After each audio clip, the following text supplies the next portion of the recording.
नमस्कार विद्यार्थी मित्रांनो, मी सतीश भराणे, लक्ष करिअर पॉइंट संचालक। आज आपण सर्वात महत्त्वाच्या एका टॉपिकवर बोलणार आहे, तो म्हणजे भारतीय राज्यघटनेचा कलम 19 बद्दल। आज ह्या कलम 19 बद्दल आपण चर्चा करणार आहे। नेमका 19 कलम काय आणि टोटल जे भारतीय राज्यघटनेची 395 कलम आहे, त्या सर्व कलमांमध्ये 19 कलम हे सर्वात महत्त्वाचं कलम आहे। तर ते का महत्त्वाचं आहे, त्याच्यामध्ये कोणते आपल्याला महत्त्वाचे हक्क दिलेले आहेत, त्या हक्कांवर कोणत्या प्रकारचे रिस्ट्रिक्शन्स आहेत, बंधनं आहेत आणि काही महत्त्वाच्या केसेस काय काय आहेत, हे आपण सर्व त्याच्यामध्ये बघणार आहे। तर आता आपण लेक्चरला सुरुवात करूया। आपण आज जे लेक्चर घेणार ते म्हणजे आर्टिकल 19, कलम 19, भारतीय राज्यघटनेचं कलम 19। जे 19 कलम जे आहे ते फंडामेंटल राईट्स, जो भारतीय राज्यघटनेचा भाग 3 आहे, ज्याच्यामध्ये कलम 12 ते कलम 35 हे जे कलम आहे त्याच्यामध्ये 19 कलम आहे। तर मूलभूत हक्कांमधलं सर्वात महत्त्वाचं कलम किंवा भारतीय राज्यघटनेचं असेल किंवा मूलभूत हक्कांचं बॅकबोन जे आपण म्हणतो किंवा जो आपण पाठीचा कणा म्हणतो, तो कणा म्हणजे कलम 19 असणार आहे। आणि ते कलम 19 कशा संदर्भात आहे, तर स्वातंत्र्याच्या हक्कांसंदर्भात आहे। आता मूळ भारतीय राज्यघटनेमध्ये आपल्याला एकूण 7 स्वातंत्र्याचे हक्क दिलेले होते, परंतु सध्या भारतीय राज्यघटनेमध्ये 6 स्वातंत्र्याचे हक्क आहेत। राईट टू फ्रीडम एकूण आता फक्त 6 आहेत। तर जो एक कमी झालेला आहे तो 44व्या घटना दुरुस्तीनुसार झालेला आहे, त्याबद्दल मी तुम्हाला बोलणार आहे। तर आता कलम 19 बद्दल बरेच काही क्वेश्चन आपल्याला वेगवेगळ्या एक्झाम्स मध्ये विचारले जातात। कंबाईन सी असो, कंबाईन बी, राज्यसेवा, यूपीएससी आणि इतर काही परीक्षा, या सर्व परीक्षांसाठी कलम 19 खूप महत्त्वाचा आहे। मग आता जे स्वातंत्र्याचे जे अधिकार आहेत, हक्क आहेत, हे सध्या भारतीय राज्यघटनेमध्ये 6 आहेत। मग आता याचं आपण 2 भागांमध्ये लेक्चर करू शकतो किंवा 2 भाग आपण याच्यामध्ये पाहू शकतो।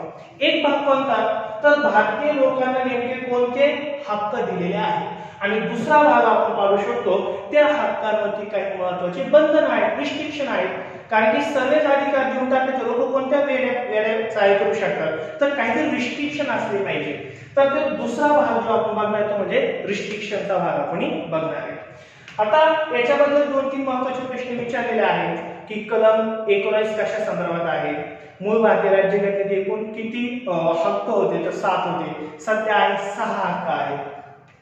मग आता हे 6 हक्क जे आहेत ते कोणत्या कोणत्या स्वरूपाचे ते आपण बघणार आहे। एक सर्वात महत्त्वाची गोष्ट माहिती असू द्या, मूलभूत हक्क जे आहेत ते टोटल मूलभूत हक्क भारतीयांना 5 आहेत, ते म्हणजे कलम 15, कलम 16, कलम 19 आणि कलम 29 आणि कलम 30। हे जे 5 कलम आहेत हे फक्त भारतीय नागरिकांसाठीच आहेत, आणि बाकीचे जे उरलेले कलम आहेत ते भारतीय नागरिक प्लस परकीय जे आहेत त्या दोघांसाठी पण आहे। एक गोष्ट महत्त्वाची लक्षात ठेवा, स्टेटमध्ये ते विचारलं जाऊ शकतं आपल्याला, ते म्हणजे हे जे 5 कलम आहेत ते भारतीय नागरिकांना भारतात पण लागू आहेत आणि भारतीय नागरिकांना परदेशात सुद्धा लागू आहेत। तर हे 5 महत्त्वाचे कलम आहेत आणि याच्यावर मात्र प्रश्न विचारले गेलेले आहेत। मग आता स्वातंत्र्याचा अधिकार किंवा कलम 19 चे आपण 2 भाग पाहणार आहे। पहिला कोणते कोणते महत्त्वाचे जे 6 मूलभूत किंवा स्वातंत्र्याचे अधिकार आहेत किंवा हक्क आहेत आणि त्याच्यावरती रिस्ट्रिक्शन काय, बंधन काय, ते आपण प्रामुख्याने बघणार आहे। मग आता याच्यामध्ये जर बघितलं तर कलम 19(1) ह्या कलमामध्ये टोटल सध्या 6 आपल्याला स्वातंत्र्याचे हक्क दिलेले आहेत कलम 19(1) मध्ये। तर 19(2), 19(3), 19(4), 19(5) आणि 19(6) याच्यामध्ये आपल्याला यांच्यावरची रिस्ट्रिक्शन दिलेले, बंधन दिलेले आहेत। मग आपण हे ऍक्च्युअली मी टेबल त्याच्यासाठीच बनवलेला आहे का तुम्हाला इझिली कळावं यासाठी। मग आता आपण एक एक कलम बघणार आहे।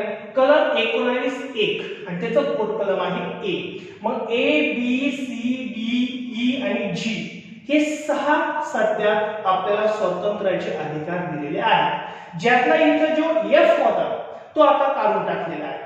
तो एफ कोणता होता, तर संपत्ती मिळवण्याचा अधिकार, संपत्ती विकण्याचा अधिकार, संपत्ती धारण करण्याचा अधिकार, हे आपल्याला एफ मध्ये दिलेला आहे, परंतु 44व्या घटना दुरुस्तीनुसार 1978 ते कलम आता काढून टाकलेले आहे आणि आता ते कलम कुठे गेलेले आहे तर 300 ए ह्या कलमात गेलेले आहे आणि तो आता आपला संपत्तीचा जो अधिकार आहे तो कायदेशीर अधिकार असणार आहे.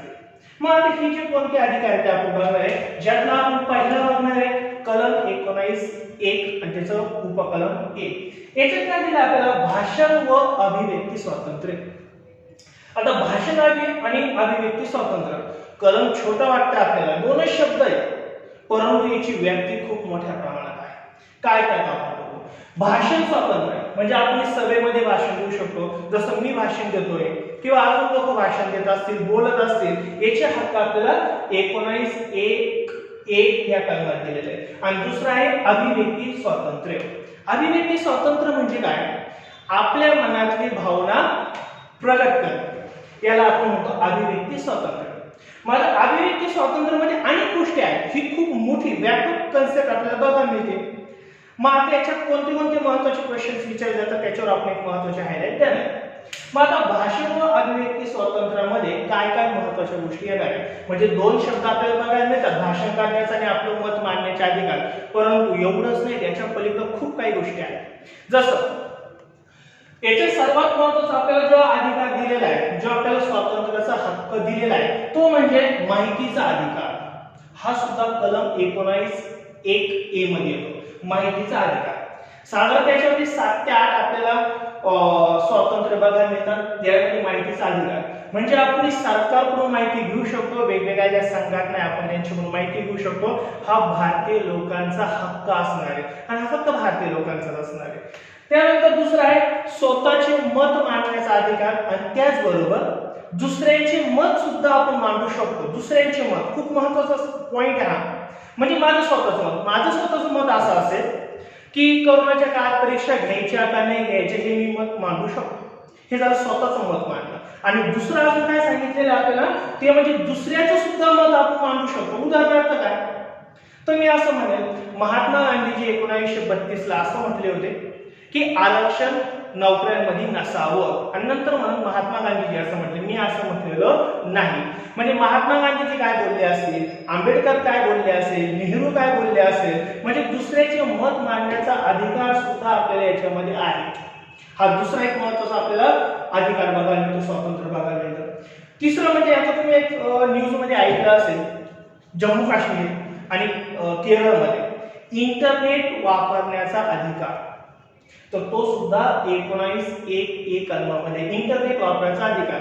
केरळमध्ये पण एक केस घडलेली आहे का इंटरनेटवरती बॅन आणलेलं होतं, तर त्याच्यामध्ये काही संघटना ज्या आहेत त्या कोर्टामध्ये गेल्या होत्या, न्यायालयात गेल्या होत्या आणि त्यांनी ते न्यायालयाने निर्णय दिला की इंटरनेट वापरण्याचा अधिकार हा भारतीय लोकांना आहे किंवा नागरिकांना आहे.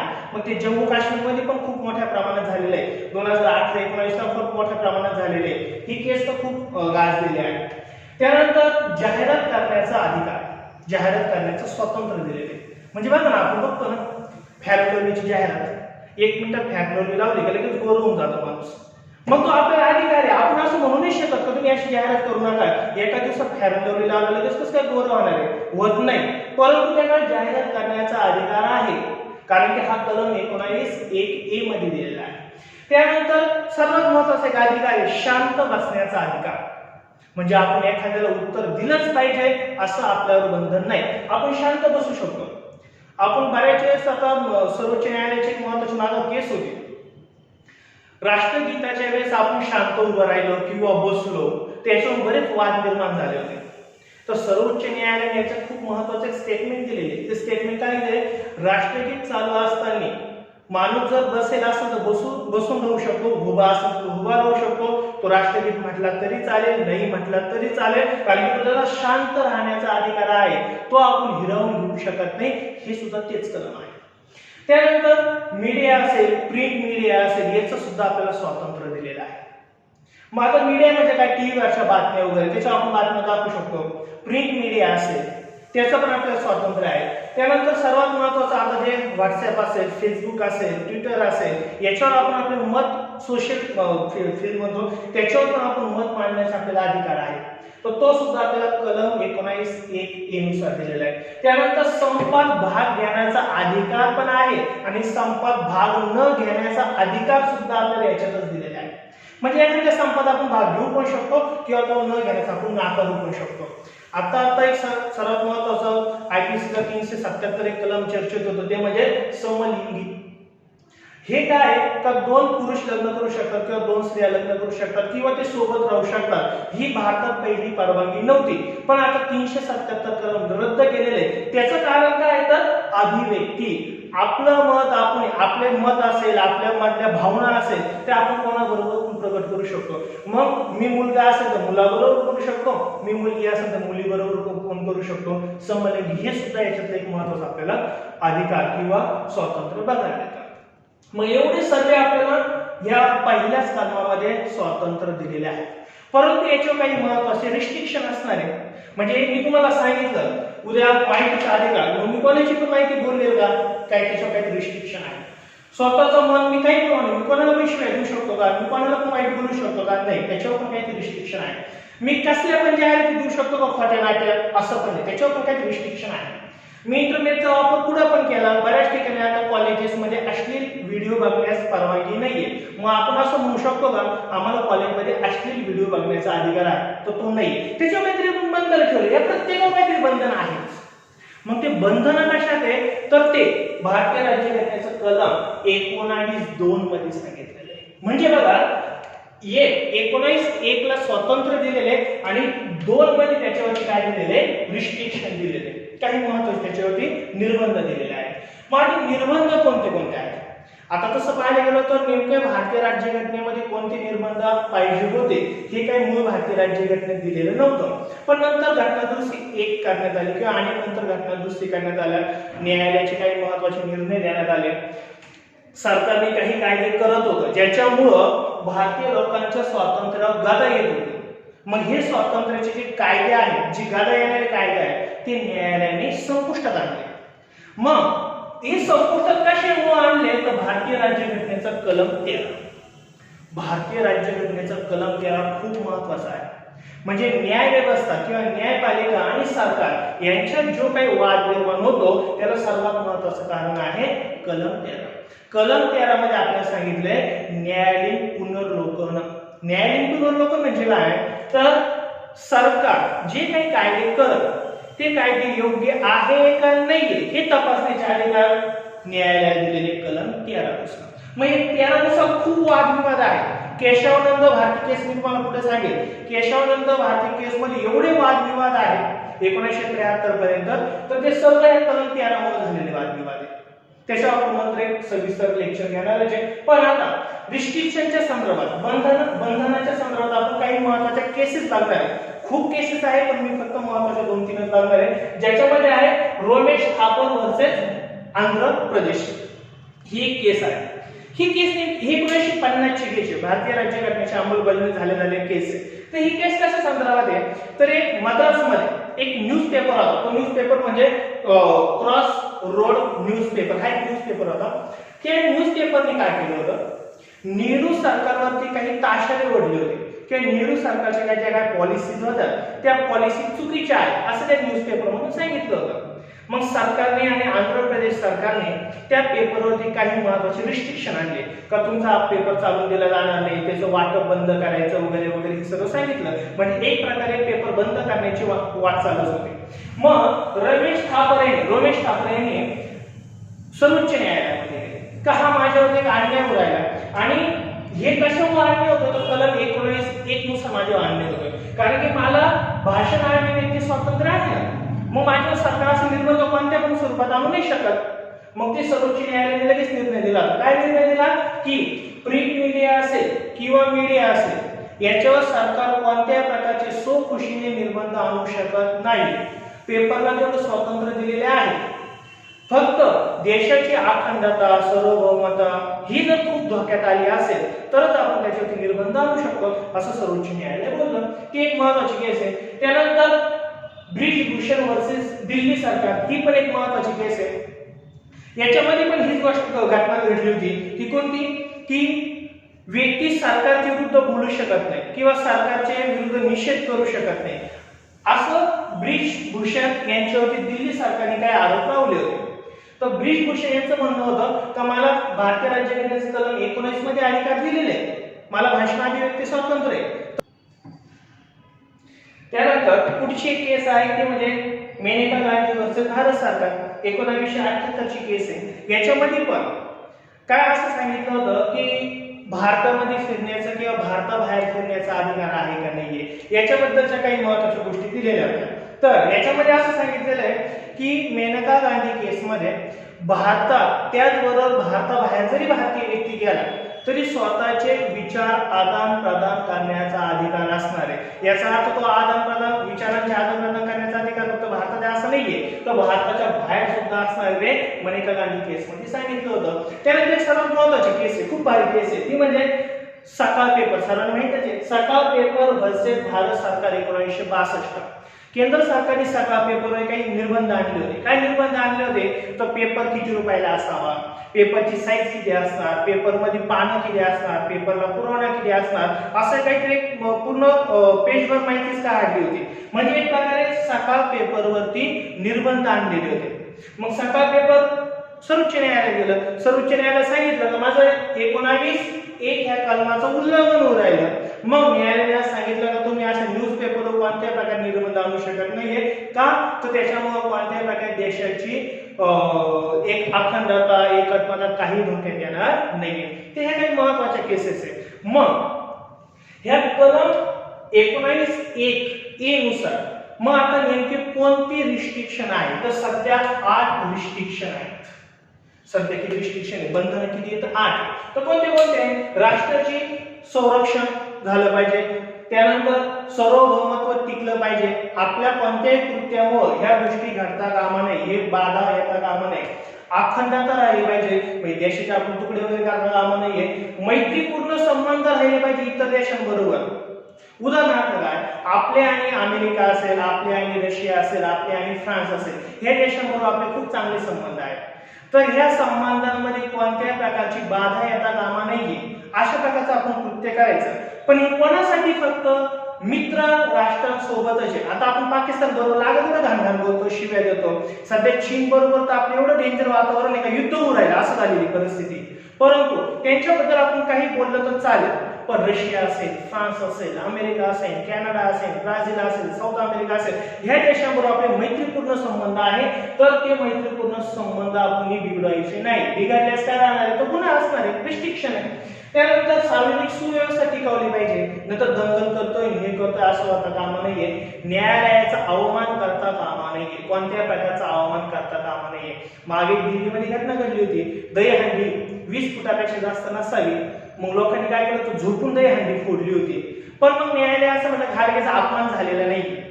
मग आता याची डेफिनेशन करण्याचा अधिकार न्यायालयाला आहेच, त्यामुळे ते तो आपण मानला नाही, पण बाकीच्या गोष्टी त्या अवमान वगैरे मानू शकतात. कोणाचे चरित्र हनन होता कामा नाहीये, चरित्र हनन हे सर्व निर्बंध आपल्याला 19(2) मध्ये बघायला मिळतात. त्यानंतर आता आपण बघणार आहे कलम 19(1) च दुसरा महत्वाचा स्वातंत्र्याचा हक्क, तो म्हणजे बी मध्ये. तो कोणता आहे, शांततापूर्वक आणि निशस्त्र सभा घेण्याचं स्वातंत्र्य. शांततापूर्वक म्हणजे कोणत्या प्रकारचा दंगा गोंधळ करायचा नाहीये, आणि निशस्त्र कोणत्या प्रकारे तलवारी बंदुकी गुप्त्या बिप्त्या असं काही आणायचं नाहीये, निशस्त्र सभा. फक्त याला एक बंधन आहे, कोणतं, ते सार्वजनिक ठिकाणी असावं, खाजगी ठिकाणी नसावं. नाही तर मग आपण एखाद्याच्या घरात गेलो तिथं आंदोलन केलं असं होणार नाहीये, एखाद्या प्रायव्हेट जागेमध्ये गेलो कंपनीत गेलो तिथं आंदोलन केलं असं होणार नाहीये. हिंसा होता कामा नाहीये. म्हणजे जसं आता आपण बघा याच्यावरती हे शांततापूर्वक आणि निशस्त्र असलं पाहिजे, पण याला थोडा अपवाद आहे, ते म्हणजे शीख जे लोक आहेत ते स्वतःला तलवार वगैरे ठेवू शकतात, ते काय अपवादात्मक काय धार्मिक आहे तो विषय, त्यामुळे थोडा अपवाद आहे. पण बाकीच्या ठिकाणी निशस्त्रच यावं लागेल, शस्त्र घेऊन येता कामा नाही. हे काही महत्वाचे दिलेले आहे. पण मग आता याच्यावरची जी बंधन आहे ते बंधन रिस्ट्रिक्शन आहे 19(3) मध्ये. मग आता 3 मध्ये काय सांगितलेलं आहे, का तुम्ही शांततापूर्वक एकत्रित येऊ शकतात, निशस्त्र एकत्रित येऊ शकतात, पण त्याच्यामुळे कोणत्याही प्रकारे सार्वजनिक सुव्यवस्था धोक्यात येता कामा नये, सार्वभौमत्व धोक्यात येता कामा नये, अखंडता धोक्यात येता कामा नये, असं कोणतंही काम होता कामा नये.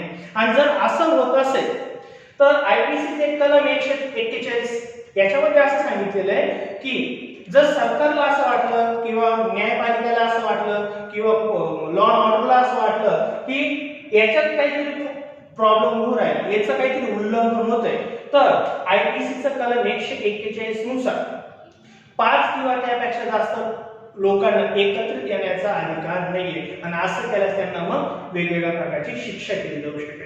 याच्यामध्ये पण दोन महत्त्वाचे खूप इंटरेस्टिंग केसेस आहेत. ती केस म्हणजे रामेश्वर प्रसाद वर्सेस बिहार सरकार. रामेश्वर प्रसाद वर्सेस बिहार सरकार ह्या केस मध्ये काय सांगितलेलं आहे की रामेश्वर प्रसाद असं म्हटले होते की जे सरकारी सर्वंट आहेत, सरकारी कर्मचारी आहेत, ते येऊ शकतात का एकत्रित आणि आले तर काय प्रॉब्लेम आहे. मग ही केस न्यायालयामध्ये गेली होती.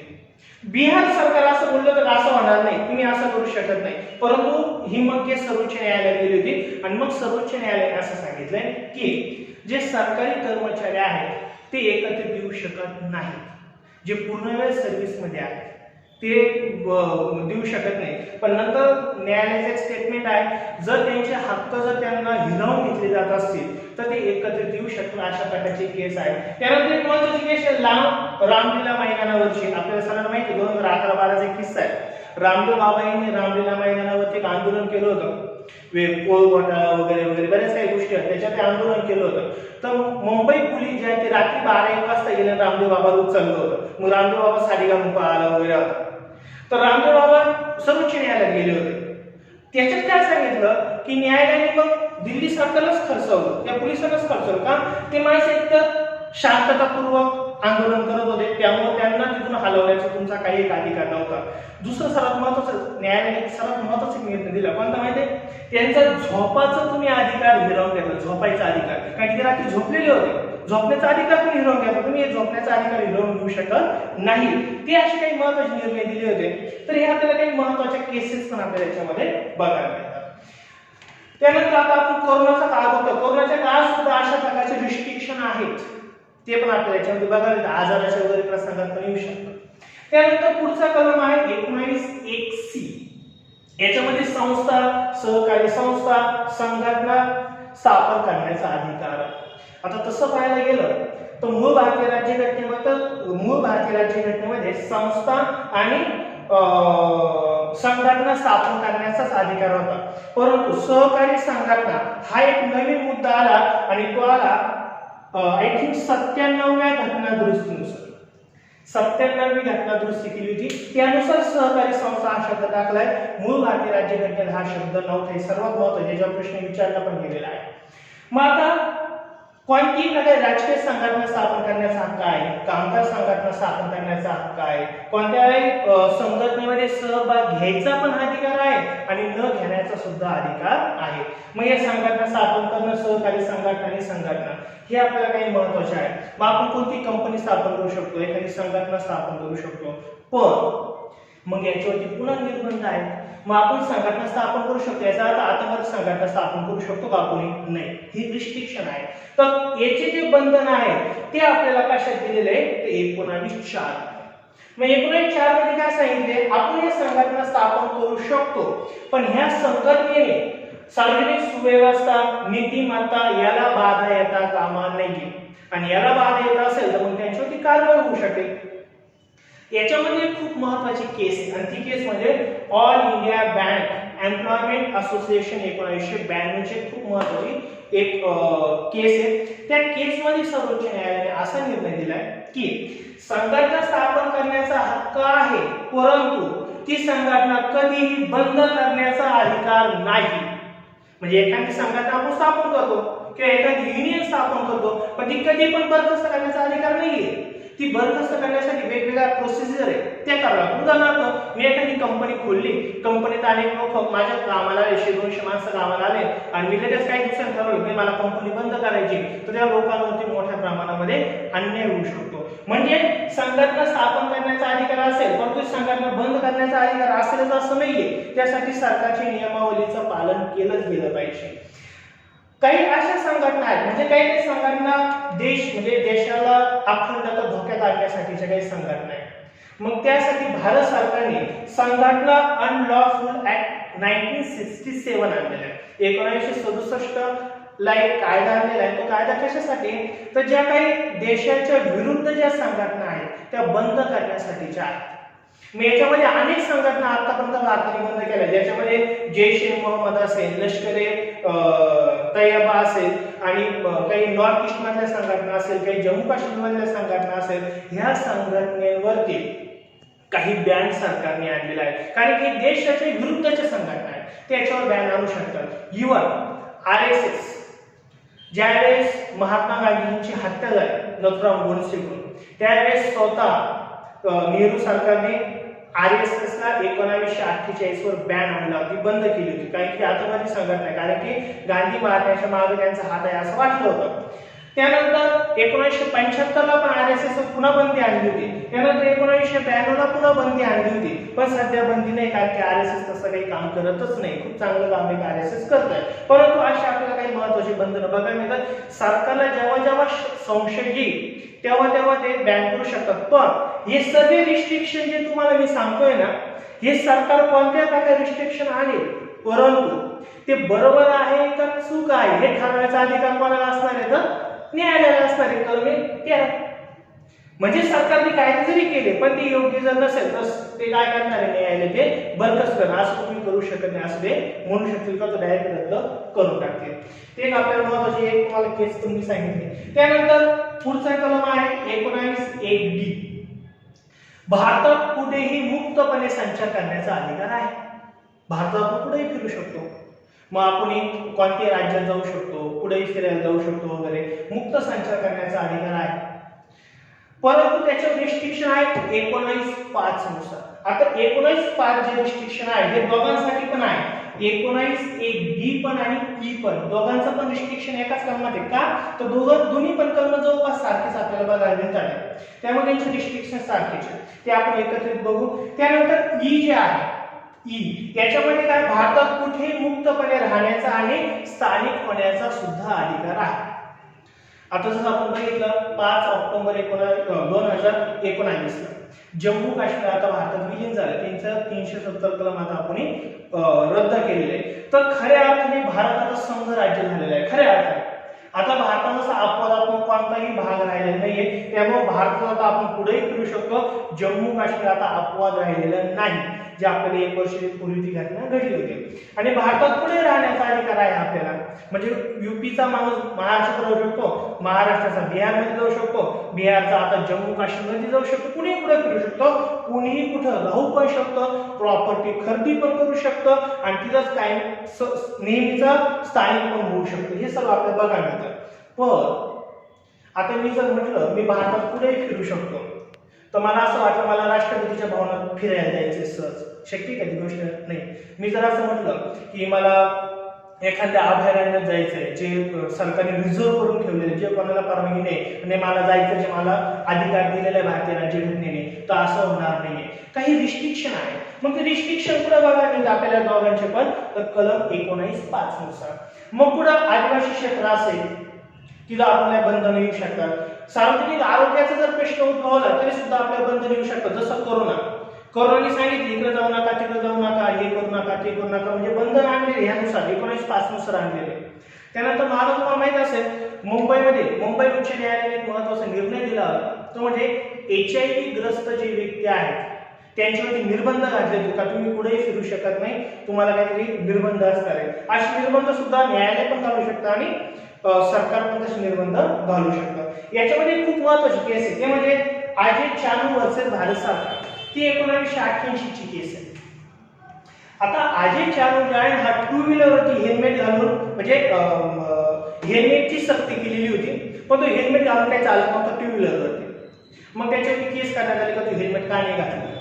मग मी न्यायालयात जाऊन सांगितलं की मी भारतात कुठेही कसंही संचार करू शकतो, मला हेल्मेट घातलंच पाहिजे असं कुठं काही सांगितलंय का. आणि मी हेल्मेट घातल्यामुळे काय होतं, मला श्वास घ्यायला त्रास होतो, कानाला ऐकू नाही येत, घाम खूप अंगातून येतो, काही होऊ शकतं, त्यामुळे मी हेल्मेट घालणार नाही असं तो बोलला होता. पण न्यायालय काय बोललं नाही, काही काही आरोग्याच्या संदर्भात जर राज्यांनी किंवा केंद्र सरकारने जर एखादा कायदा केला तो जर योग्य असेल तर त्याची अंमलबजावणी लोकांना करणे बंधनकारक असणार आहे. असं न्यायालयाने सरकारची पण बाजू घेतली होती. म्हणजे न्यायालय योग्य असेल तर सरकारची पण बाजू घेऊ शकतं किंवा जनतेची पण बाजू घेऊ शकतं. ही एक महत्वाची केस आपल्याला याच्यामध्ये बघायला मिळते. त्यानंतर पुढचा कलम आहे 19(1)(f). पण एफ हे कलम आता रद्द केलं, जे मी तुम्हाला सुरुवातीला सांगितलं मालमत्तेच्या अधिकारासंदर्भातला आहे.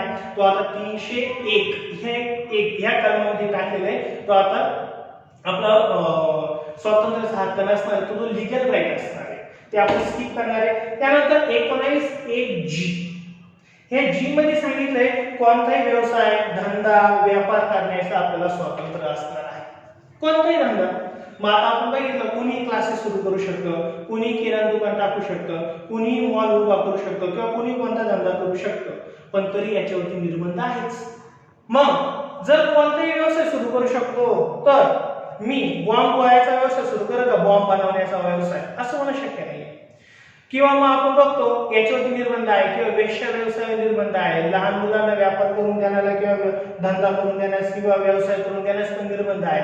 म्हणजे महिलांना निर्बंध आहे, लहान मुलांवरती काही निर्बंध आहे आणि काही उद्योग असेल याच्यावरती पुन्हा निर्बंध आहे. मग याच्यामध्ये पण डिस्ट्रीब्युशन केलेलं आहे. मग सरकारने याच्यात काय डिस्ट्रीब्युशन केलेलं आहे का कोणताही व्यवसाय करू शकतो. उदाहरणार्थ बघा, कोणताही व्यवसाय करण्याचा अधिकार आहे असं जर म्हटलं तर मी उद्या जर एखादं हॉस्पिटल बांधलं आणि मी लोकांना म्हणलं चला या माझ्याकडे तुम्हाला एक इंजेक्शन देतो, होईल नाही, शक्य नाही. कारण की सरकारने एक बंधन म्हणून दिलंय, तुला जर डॉक्टर व्हायचं असेल तर तुझ्याकडे पात्रता हवी. मग कोणती पात्रता, MBBS ची असेल, MD ची असेल, काही इतर कोणती डॉक्टरची पात्रता असेल, ती पात्रता गरजेचीच आहे.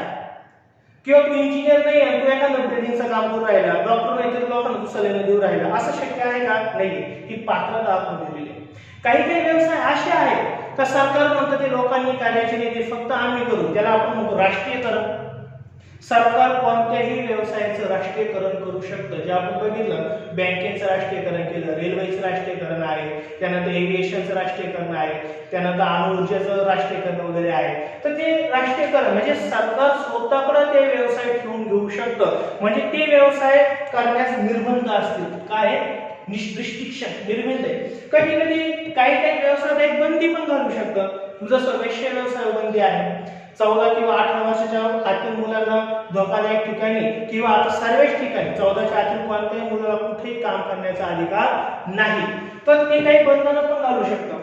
पण एक गोष्ट लक्षात ठेवा, 14 वर्षाच्या आतील मुलांनी जर घरात एखाद्या घरच्यांनी जर काम सांगितलं का तेवढं काम कर आणि तू जर म्हटला तुझ्यावर मी केस करल 19(6) नुसार असं होणार नाही. घरातले काम ते करावं लागतं, फक्त बाहेरचे काम करणं ते शक्य नाही. याच्यामध्ये खूप भारी एक केस आहे.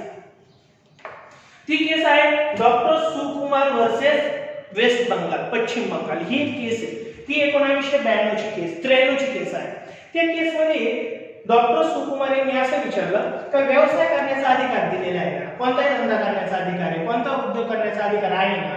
तर मी गव्हर्नमेंट डॉक्टर आहे तर मी माझा प्रायव्हेट व्यवसाय पण करू शकतो असं तो म्हटला होता. आणि ही केस मग सर्वोच्च न्यायालयात गेली होती. तर सर्वोच्च न्यायालय काय बोललं, धंदा व्यवसाय उद्योग करण्याला सर्वांना परवानगी आहे, पण एखादा व्यक्ती सरकारचा पूर्णवेळ सेवक असेल, पूर्णवेळ हा शब्द अधोरेखित, पूर्ण वेळ जर सेवक असेल तर तो दुसरा व्यवसाय करू शकत नाही, त्याच्यावर रिस्ट्रिक्शन येते. परंतु एखादा व्यक्ती पूर्णवेळ कर्मचारी नाहीये किंवा तो सरकारचा कर्मचारीच नाहीये तर अशा लोकांना हे व्यापार करण्याचा अधिकार आहे. मग ती सरकारच्या बाजूने केस दिली, पश्चिम बंगालच्या बाजूने केसचा निकाल दिला होता डॉक्टर सुकुमार. तर ही महत्वाची केस 1993 ची केस आहे. तर एक थोडक्यात आपण काय महत्वाचं बघितलं तर कलम 19 स्वातंत्र्याचा महत्वाचा अधिकार आहे, जे आपण बॅकबोन म्हणतो. भारतीय राज्यघटनेचं पण बॅकबोन आहे किंवा मूलभूत हक्काचं सुद्धा बॅकबोन आपल्याला बघायला मिळतं. इथं आपण महत्वाचे 5 कलम बघितले जे फक्त भारतीयांसाठी आहेत आणि बाकीचे कलम जे आहेत भारतीय आणि परकीय दोघांसाठी पण आहेत आणि त्याचे आपण 2 भाग पाडले. तुम्हाला व्यवस्थित ह्या हितून आपल्या टायमिंगचा अभावामुळे आपण थोडंसं कमी माहिती देतोय मी तुम्हाला, याच्यापेक्षाही खूप जास्त माहिती ह्या लेक्चर्समध्ये आहे. तर लेक्चर सर्वांना आवडला असेल, काही असलं तर कॉमेंट करा. Thank you so much.